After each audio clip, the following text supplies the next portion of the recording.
dan berlapaskan Allahumma sholli ala sayyidina Muhammad wa ala ali sayyidina Muhammad. Di sini saya berterima kasih kepada dosen pembimbing mata kuliah struktur hewan Ibu Surya yang telah memberikan saya kesempatan untuk mempresentasikan materi tentang sistem respirasi.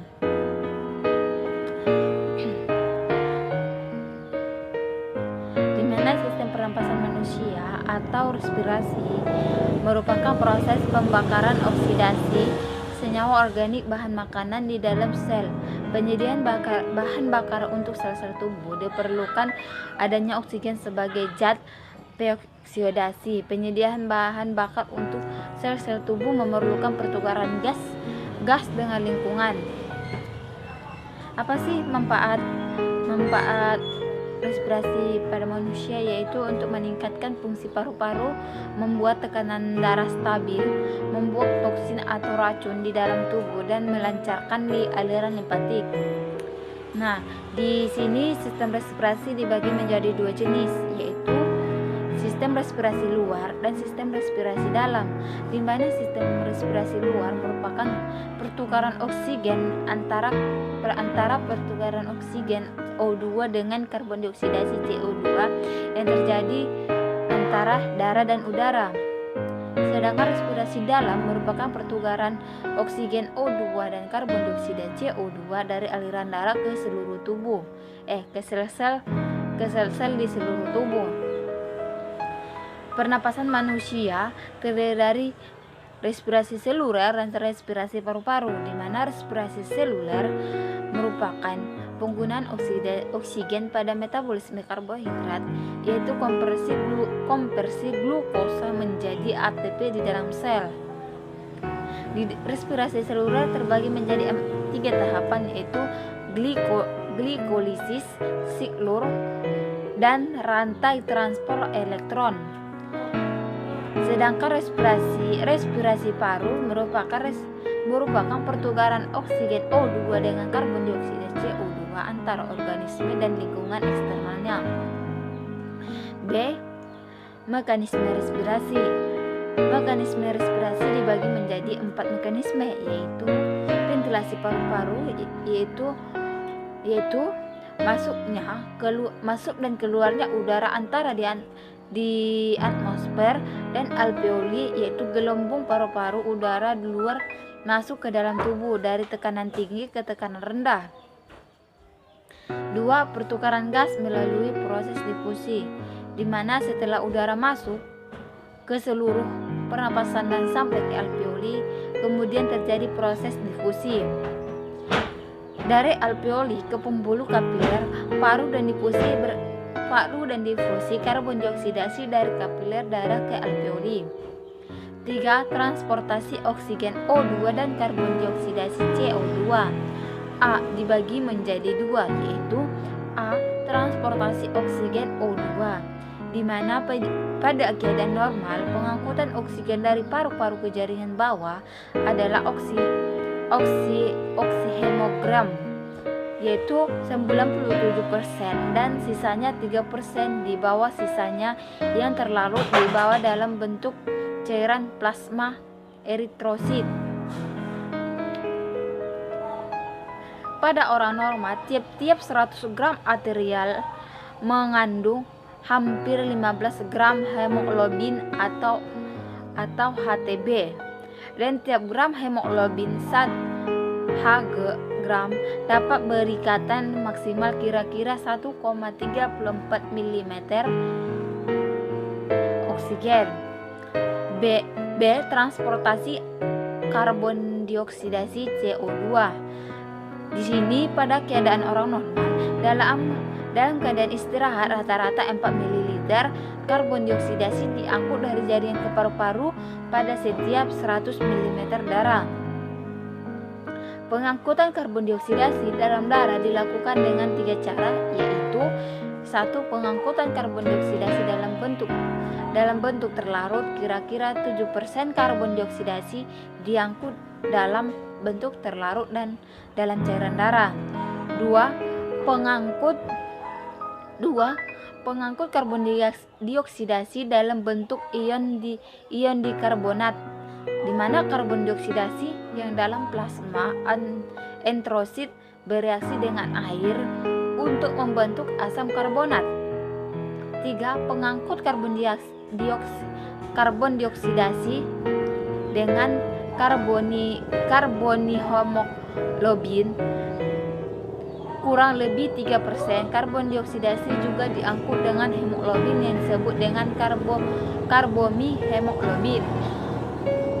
4. Kontrol respirasi, yaitu dibagi menjadi 2, yaitu secara sadar dan secara tidak sadar. Di mana secara sadar ini pusat pengontrolan respirasi berada di pusat kesadaran pada korteks. B. Secara tidak sadar, yaitu pusat pengontrolan respirasi berada di medula anggota dan pons Parolin. C. Homeostasis, yaitu kemampuan tubuh untuk mempertahankan lingkungan di dalam tubuh secara konstan, yaitu 1. Pertukaran gas.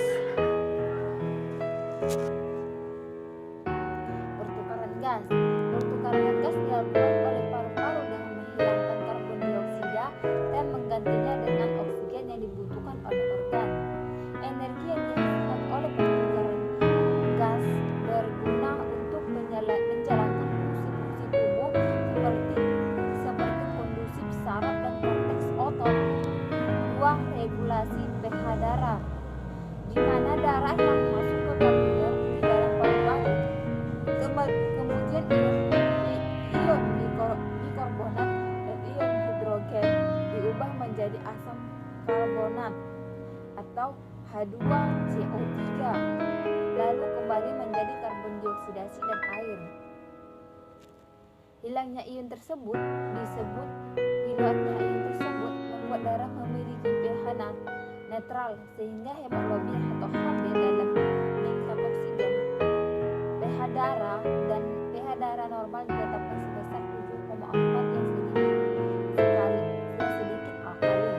Jika pH darah turun di bawah 7,2 atau naik di atas 7,6, maka otak akan berhenti berfungsi normal, dan di dalam masalah tingkat pH di bawah 690 atau di atas 6,9 atau di atas 7,9 biasanya fatal atau berakibat fatal bagi otak. D. Mekanisme sistem pernapasan manusia, di mana dalam proses respirasi terdapat 2 siklus, yaitu respirasi proses masuknya udara ke dalam tubuh dan eksprosil, proses pengeluaran udara dari dalam tubuh. Proses respirasi merupakan proses aktif yang dilakukan oleh kerja otot, yaitu memerlukan korteks otot. Sedangkan proses ekspirasi merupakan proses pasif karena tidak memerlukan kontraksi otot. Terdapat 2 proses mekanisme pada manusia, yaitu pernapasan dada, di mana pernapasan dada ini yaitu proses naik atau evolusi dan turun depresi tulang rusuk yang membesar dan memperkecil diameter antero-posterior pada dada. A. Proses inspirasi. Pada fase proses respirasi pernapasan dada terdapat korteks otot antara tulang rusuk otot interkostalis, yaitu ke posisi semula. Pada fase ini tulang rusuk menurun sehingga rongga dada menjadi kecil. Mekanisme ekspresiasi pengenggasan dada sebagai berikut. Prosesnya yaitu dari otot interkostalis eksternal relaksasi menjadi tulang rusuk menurun depresi, menjadi volume rongga dada mengecil menjadi paru-paru menyusut tekanan udara dalam paru-paru lebih kecil dari tekanan udara di luar, menjadi udara masuk ke paru-paru. B. Proses ekspirasi, yaitu proses mekanisme ekspirasi pernapasan dada yaitu sebagai berikut, yaitu dari otot intercostalis eksternal relaksasi menjadi tulang rusuk menurun atau depresi. Volume rongga dada mengecil menjadi paru-paru menyusut. Tekanan udara dalam paru-paru lebih besar dari tekanan udara di luar menjadi udara keluar dari paru-paru. 2. Pernapasan perut, di mana pernapasan perut ini dibagi beberapa macam, yaitu terjadi beberapa proses, yaitu proses inspirasi, di mana prosesnya sebagai berikut, yaitu dari otot diafragma berkontraksi menjadi otot diafragma yang melengkung menjadi mendatar. Volume rongga dada membesar menjadi paru-paru mengembung, menjadi tekanan udara dalam perut mengecil dari tekanan udara di luar dan udara masuk. 2. Proses ekspirasi, yaitu prosesnya terjadi yaitu otot diafragma relaksasi menjadi otot diafragma yang mendatar menjadi melengkung. Volume rongga dada mengecil, paru-paru mengempis. Tekanan udara dalam paru-paru besar dari tekanan udara di luar, udara keluar dari paru-paru. Anatomi sistem pernapasan pada manusia, yaitu organ-organ pernapasan manusia, yaitu 1. Hidung atau nasal. Hidung atau nasal atau nos merupakan saluran utama yang dilapisi dengan selaput lendir. Di dalamnya terdapat kelenjar minyak atau kelenjar sebasea dan kelenjar keringat, yaitu kelenjar sudorifera, di mana selaput lendir ini berfungsi menangkap benda asing yang masuk lewat saluran pernapasan. Selain itu juga terdapat rambut-rambut pendek dan tebal yang berfungsi untuk menyaring partikel kotoran yang masuk bersama udara. Selain itu juga di dalam hidung terdapat kongka yang terdiri banyak kapiler darah. Fungsinya adalah untuk menghangatkan udara yang masuk ke dalam paru-paru. Nah, hidung itu terdiri dari 2 lubang, yaitu dipisahkan oleh sekat hidung. Hidung berbentuk piramida yang tersusun dari tulang kelas.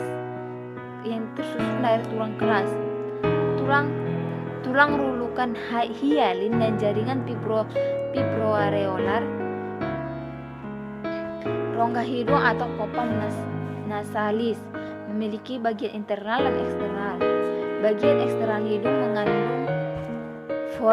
follikel rambut, kelenjar keringat, dan sebasea, yaitu lemak. Bagian internal dipisahkan menjadi hidung kanan dan hidung kiri. Masing-masing rongga hidung terdapat 3 ruang kecil, yaitu meatus, superior, media, dan inferior. Bagian internal rongga hidung juga memiliki rambut halus atau peprisease, tokak atau paring, di mana paring ini adalah daerah terjadinya persilangan antara jaka untuk sistem pernapasan dengan sistem pencernaan. Paring memiliki panjang 5 mm, memanjang dari dasar tenggorokan sampai aspogus. Fungsi utama paring yaitu adalah menyediakan saluran bagi udara yang keluar masuk dan juga sebagai jalan makanan dan minuman yang ditekan.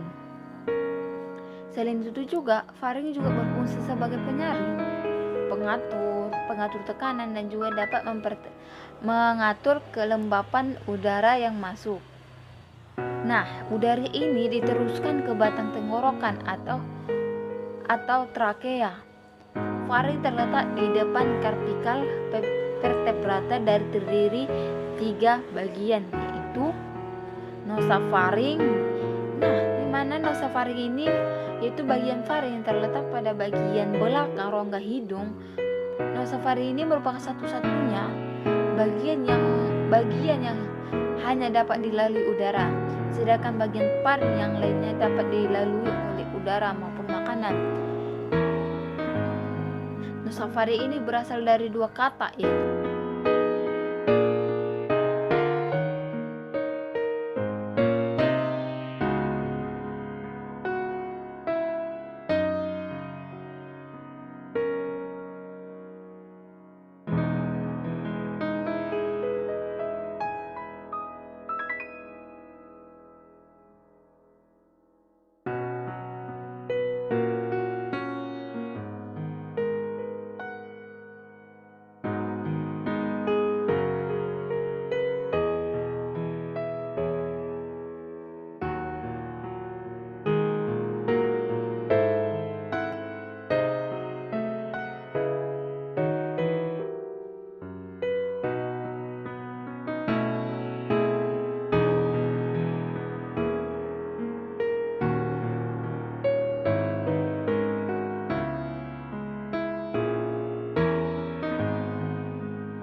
dan berlapaskan Allahumma sholli ala sayyidina Muhammad wa ala ali sayyidina Muhammad. Di Di sini saya berterima kasih kepada dosen pembimbing mata kuliah struktur hewan Ibu Surya yang telah memberikan saya kesempatan untuk mempresentasikan materi tentang sistem respirasi.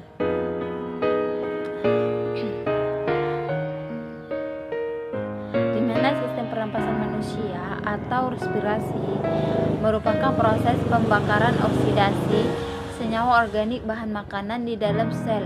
Penyediaan bahan bakar untuk sel-sel tubuh diperlukan adanya oksigen sebagai zat peoksidasi. Penyediaan bahan bakar untuk sel-sel tubuh memerlukan pertukaran gas dengan lingkungan. Apa sih manfaat respirasi pada manusia? Yaitu untuk meningkatkan fungsi paru-paru, membuat tekanan darah stabil, membuang toksin atau racun di dalam tubuh, dan melancarkan aliran limpatik. Nah, di sini sistem respirasi dibagi menjadi dua jenis, yaitu sistem respirasi luar dan sistem respirasi dalam. Di mana sistem respirasi luar merupakan pertukaran oksigen antara pertukaran oksigen O2 dengan karbon dioksidasi CO2 yang terjadi antara darah dan udara. Sedangkan respirasi dalam merupakan pertukaran oksigen O2 dan karbon dioksida CO2 dari aliran darah ke seluruh tubuh, ke sel-sel di seluruh tubuh. Pernapasan manusia terdiri dari respirasi seluler dan respirasi paru-paru, di mana respirasi seluler merupakan penggunaan oksigen pada metabolisme karbohidrat, yaitu konversi glukosa menjadi ATP di dalam sel. Di respirasi seluler terbagi menjadi 3 tahapan, yaitu glikolisis, siklur, dan rantai transport elektron. Sedangkan respirasi paru merupakan pertukaran oksigen O2 dengan karbon dioksida CO2 antara organisme dan lingkungan eksternalnya. B. Mekanisme respirasi. Mekanisme respirasi dibagi menjadi 4 mekanisme, yaitu ventilasi paru-paru, yaitu masuk dan keluarnya udara antara di atmosfer, dan alveoli, yaitu gelembung paru-paru udara di luar masuk ke dalam tubuh dari tekanan tinggi ke tekanan rendah. 2. Pertukaran gas melalui proses difusi, di mana setelah udara masuk ke seluruh pernapasan dan sampai ke alveoli, kemudian terjadi proses difusi. Dari alveoli ke pembuluh kapiler, paru dan difusi karbon dioksidasi dari kapiler darah ke alveoli. 3. Transportasi oksigen O2 dan karbon dioksidasi CO2. A dibagi menjadi 2, yaitu A. Transportasi oksigen O2, di mana pada keadaan normal pengangkutan oksigen dari paru-paru ke jaringan bawah adalah oksihemogram, yaitu 97%, dan sisanya 3% di bawah sisanya yang terlarut di bawah dalam bentuk cairan plasma eritrosit. Pada orang normal, tiap 100 gram arterial mengandung hampir 15 gram hemoglobin atau HTB, dan tiap gram hemoglobin 1 Hg gram dapat berikatan maksimal kira-kira 1,34 mm oksigen. B. Transportasi karbon dioksidasi CO2. Di sini pada keadaan orang normal, dalam keadaan istirahat rata-rata 4 ml karbon dioksidasi diangkut dari jaringan ke paru-paru pada setiap 100 ml darah. Pengangkutan karbon dioksidasi dalam darah dilakukan dengan 3 cara, yaitu 1. Pengangkutan karbon dioksidasi dalam bentuk terlarut, kira-kira 7% karbon dioksidasi diangkut dalam bentuk terlarut dan dalam cairan darah. 2. Pengangkut karbon dioksidasi dalam bentuk ion dikarbonat, di mana karbon dioksidasi yang dalam plasma enterosit bereaksi dengan air untuk membentuk asam karbonat. 3. Pengangkut karbon dioksidasi dengan karbonihemoglobin kurang lebih 3%. Karbon dioksidasi juga diangkut dengan hemoglobin yang disebut dengan karbomihemoglobin. 4.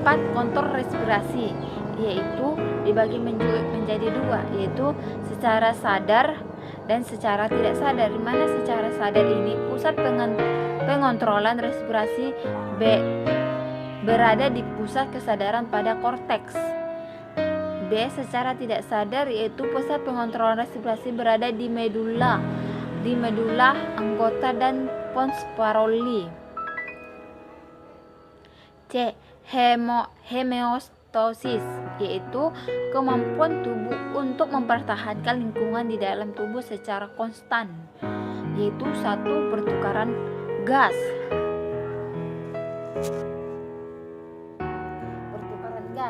Pertukaran gas dilakukan oleh paru-paru dengan menghilangkan karbon dioksida dan menggantinya dengan oksigen yang dibutuhkan oleh organ.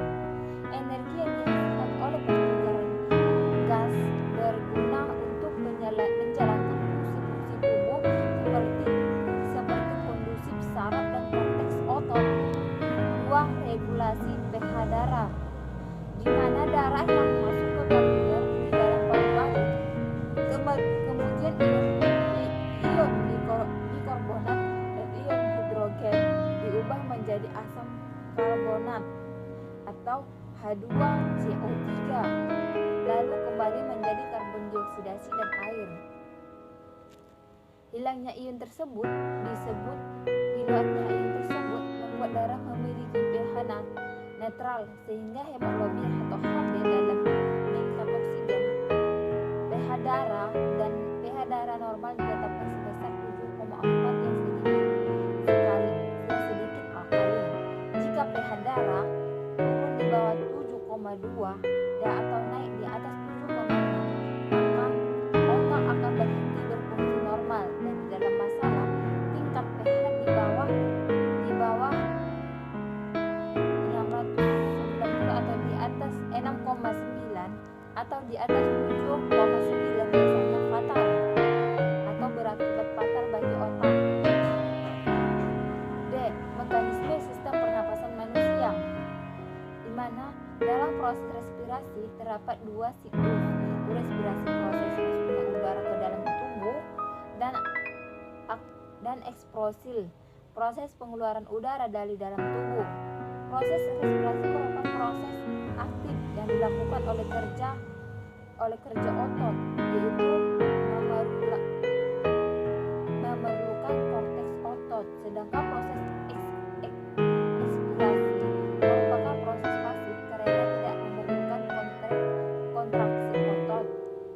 Terdapat dua proses mekanisme pada manusia, yaitu pernapasan dada, di mana pernapasan dada ini yaitu proses naik atau evolusi dan turun depresi tulang rusuk yang membesar dan memperkecil diameter antero-posterior pada dada. A. Proses inspirasi. Pada fase proses inspirasi pernapasan dada terdapat korteks otot antara tulang rusuk, otot interkostalis, yaitu ke posisi semula. Pada fase ini tulang rusuk menurun sehingga rongga dada menjadi kecil. Mekanisme ekspresiasi pengenggasan dada sebagai berikut. Prosesnya yaitu dari otot interkostalis eksternal relaksasi menjadi tulang rusuk menurun depresi menjadi volume rongga dada mengecil menjadi paru-paru menyusut tekanan udara dalam paru-paru lebih kecil dari tekanan udara di luar menjadi udara masuk ke paru-paru.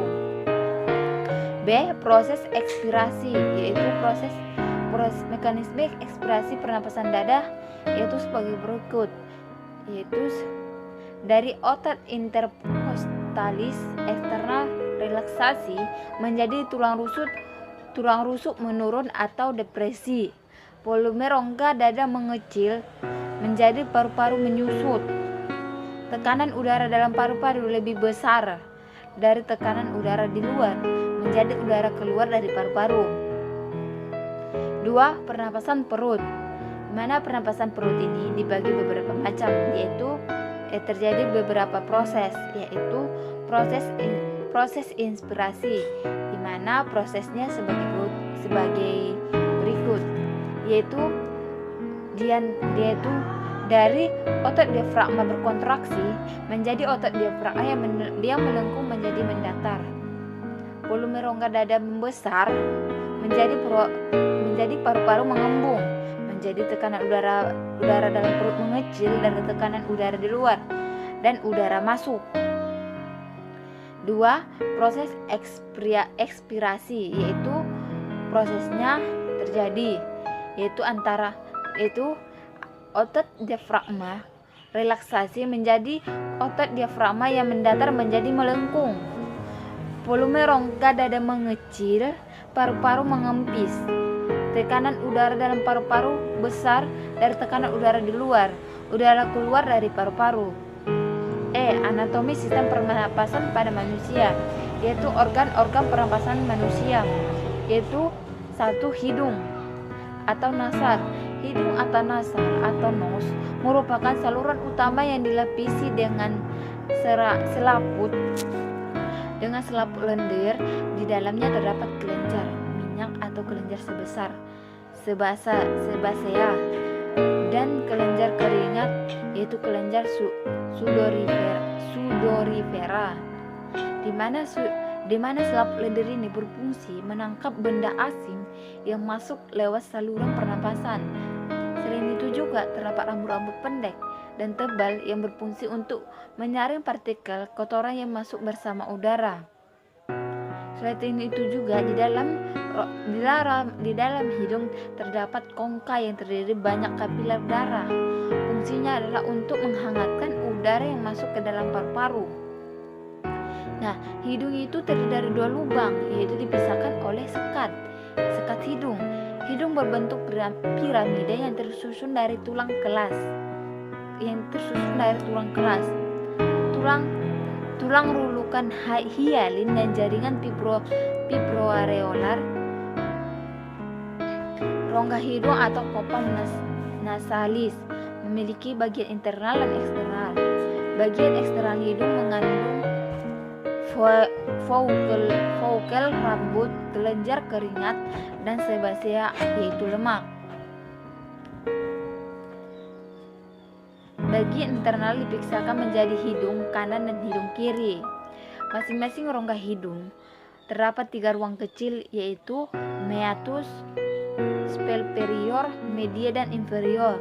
Bagian internal rongga hidung juga memiliki rambut halus atau peprisease, tokak atau paring, di mana paring ini adalah daerah terjadinya persilangan antara jaka untuk sistem pernapasan dengan sistem pencernaan. Paring memiliki panjang 5 mm, memanjang dari dasar tenggorokan sampai aspogus. Fungsi utama paring yaitu adalah menyediakan saluran bagi udara yang keluar masuk dan juga sebagai jalan makanan dan minuman yang ditekan. Selain itu juga faring juga berfungsi sebagai penyaring, pengatur tekanan, dan juga dapat mengatur kelembapan udara yang masuk. Nah, udara ini diteruskan ke batang tenggorokan atau trakea. Faring terletak di depan cervical vertebrata dan terdiri 3 bagian, yaitu nosofaring. Nah, di mana nosofaring ini yaitu bagian faring yang terletak pada bagian belakang rongga hidung. Nosofaring ini merupakan satu-satunya bagian yang hanya dapat dilalui udara, sedangkan bagian faring yang lainnya dapat dilalui oleh udara maupun makanan. Nasofaring ini berasal dari dua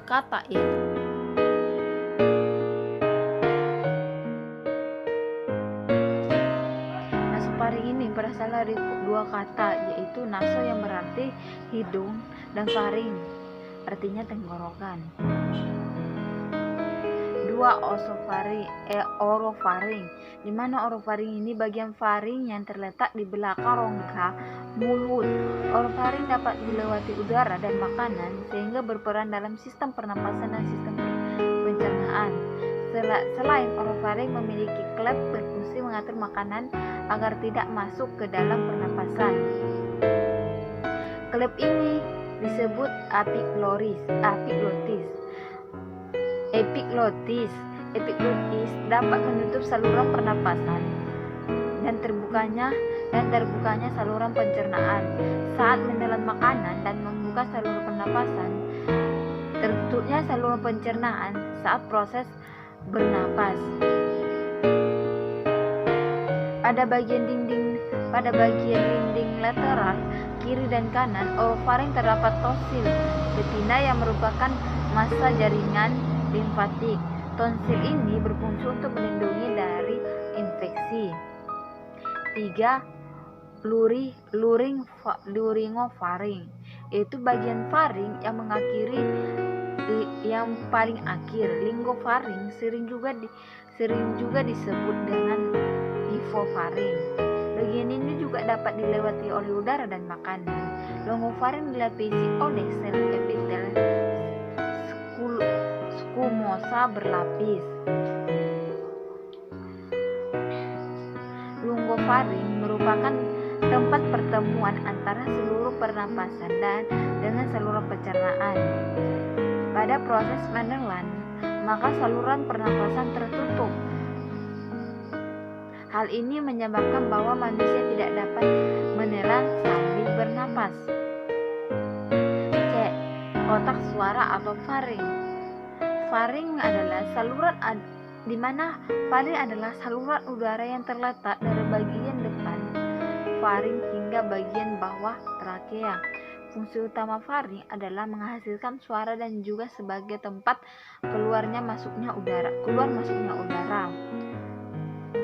Faring terdiri atas kepingan tulang rawan, ligamen, dan membran. Pada faring terdapat jalan jakun, epiglotis, dan pita suara.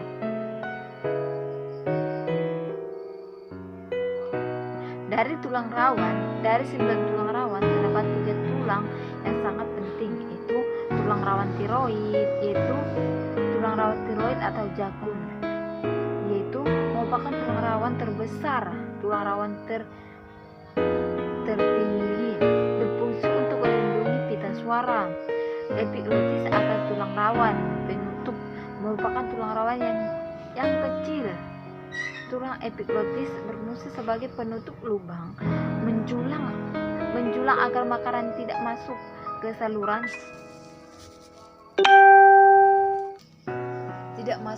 pernapasan. 3. Tulang rawan krikoid, yaitu berbentuk seperti cincin stempel dan terletak di bagian yang paling bawah pada laring. Bagian stempelnya merupakan dinding posterior laring. D. Batang tenggorokan atau trakea, di mana trakea merupakan saluran lanjutan dari faring